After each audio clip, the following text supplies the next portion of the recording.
السلام عليكم ورحمة الله وبركاته. الحمد لله وكفى وسلام على عباده الذين اصطفى. اللهم صل وسلم على نبينا محمد صلى الله عليه وسلم. اما بعد، حضرات محترم، بات آگے بڑھانے سے پہلے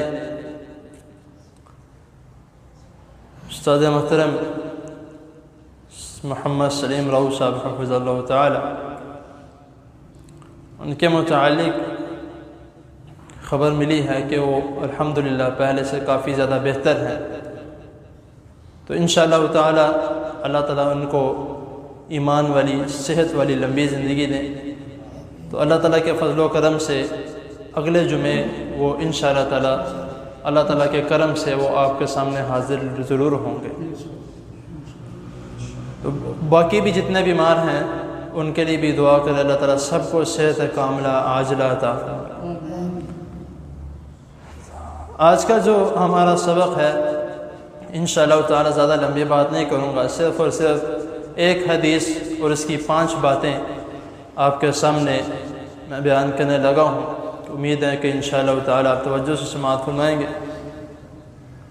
کہ رسول اللہ صلی اللہ علیہ وسلم نے فرمایا کہ 5 چیزوں کو ان کے ختم ہونے سے پہلے ان کی غنیمت جانو. نمبر 1 کہ جوانی کو بڑھاپے سے پہلے. ایک انسان جوان ہے اور اس کی عبادت، اس کا ذکر و اذکار یا اس کا چلنا پھرنا، اور ایک بڑھاپے میں کوئی عبادت کرتا ہے تو اس کا ایک علیحدہ نظام ہوتا ہے.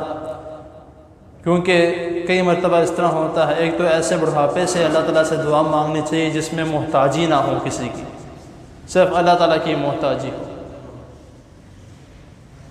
تو جوانی میں انسان نماز پڑھتا ہے، کھڑے ہو کر رکوع کرتا ہے، پھر اس کے بعد نیچے جھک کے سجدہ کرتا ہے، جو کہ جب انسان بڑھاپے میں پہنچ جائے اس وقت نہیں کر سکتا. تو اسی لیے ہم میں سے بہت سے ایسے لوگ ہیں جو جوان ہیں، وہی کہتے ہیں کہ جب تھوڑا بڑھاپے میں پہنچ جائیں گے پھر جا کے ہم اپنی عبادات شروع کریں گے، پھر جا کے ہم روزے رکھیں گے، نوافل پڑھیں گے، ابھی ہماری عمر ہی کیا ہے. تو اسی لیے نبی کریم صلی اللہ علیہ وسلم نے فرمایا کہ یہ ایسی غنیمت ہے جس کو پہلے ہی اس پر کوشش کرنی چاہیے کہ جوانی میں سب سے زیادہ عبادت کی جائے. دوسرا جو نبی کریم صلی اللہ علیہ وسلم نے فرمایا کہ صحت کو بیماری سے پہلے. ایک انسان صحت مند ہے، اچھی صحت ہے، فرسٹ کلاس ہے، تو اس کا چلنا پھرنا، آنا جانا، عبادت کرنا، اس میں ایک علیحدہ مزہ ہوتا ہے. لیکن جب ایک انسان بیمار ہو جائے پھر اس کو ظاہری سی بات ہے گھر میں بیٹھنا پڑتا ہے، اس کو انتظار کرنا پڑتا ہے، اپنی بیماری کا ختم ہونے کا انتظار کرنا پڑتا ہے. تو اسی لیے اگر انسان اللہ تعالیٰ نے اس کو صحت دی ہے تو اللہ تعالیٰ کا شکر ادا کرے. اور اللہ تعالیٰ کا اس بات پہ شکر کس طرح ادا کرنا ہے کہ نمازیں پڑھے، اللہ تعالیٰ کا ذکر و اذکار کرے، قرآن مجید کی تلاوت کرے. اور تیسری بات جو رسول اللہ صلی اللہ علیہ وسلم نے فرمایا کہ امیر کو فقیر سے پہلے، کہ ایک شخص امیر ہے، اس کے پاس اللہ تعالیٰ نے کثیر تعداد میں اس کو مال و دولت سے نوازا ہے، تو اس کو چاہیے کہ اپنے اوپر غرور نہ کرے کہ میرے پاس بہت مال ہے، اس فلاں کے پاس نہیں ہے، فلاں کے پاس نہیں ہے، میرے پاس فلاں گاڑی ہے، فلاں موبائل ہے، اس کے پاس نہیں ہے. تو یہ وقت بدلنے میں ٹائم نہیں لگتا. تو اسی لیے اگر آپ کے پاس اللہ تعالیٰ نے آپ کو دیا ہے تو کوشش کریں کہ جتنا ہو سکے اللہ تعالیٰ کی راہ میں خرچ کریں. چوتھی بات، فراغت کو مصروفیت سے پہلے. اب اس سے بھی مراد یہ ہو سکتا ہے کہ جوانی اور بڑھاپے والا، کہ ایک انسان جوانی میں ہے، وہ کام کاج کرتا ہے، چلتا پھرتا ہے، لیکن اس کو کچھ اتنا محسوس نہیں ہوتا کیونکہ اس کا جسم تندرست ہے.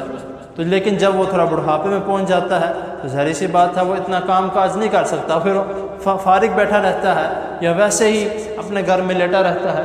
تو اسی لیے اگر اللہ تعالیٰ نے صحت دی ہے اس کا بھی شکر ادا کرنا چاہیے.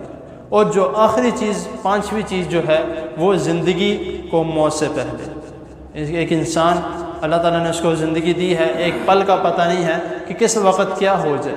تو اسی لیے ہر پل ہر وقت اللہ تعالیٰ کا ذکر و اذکار کرنا چاہیے، اللہ تعالیٰ کو یاد کرنا چاہیے، اور اس کو اپنی غنیمت ماننی چاہیے کہ یہ اللہ تعالیٰ نے مجھے دی ہے، آپ کو اگلا سیکنڈ مل رہا ہے، اگلی نماز مل رہی ہے، اگلا دن مل رہا ہے، تو اس کو غنیمت جانیں، اس کو ضائع نہ جانے دیں۔ ہم کہتے ہیں کہ ہم یہ کل کریں گے، ہم کل یہ کریں گے، پرسوں یہ کریں گے۔ کوئی شخص نماز نہیں پڑھتا، اس سے کہو بھائی آپ نماز پڑھا کرو، وہ کہتا ہے میں انشاءاللہ کل سے شروع کروں گا، اگلی نماز سے میں شروع کروں گا۔ تو اسی لیے اس طرح کے الفاظ استعمال نہیں کرنے چاہیے۔ اگر آپ کو کوئی دین کے متعلق سمجھاتا ہے تو فوراً اس پر عمل کر لیں، کیونکہ اگلے وقت کا پتہ نہیں ہے۔ تو یہ 5 باتیں ہیں جن کے متعلق ہمیں تھوڑا سوچنا چاہیے، غور و فکر کرنی چاہیے۔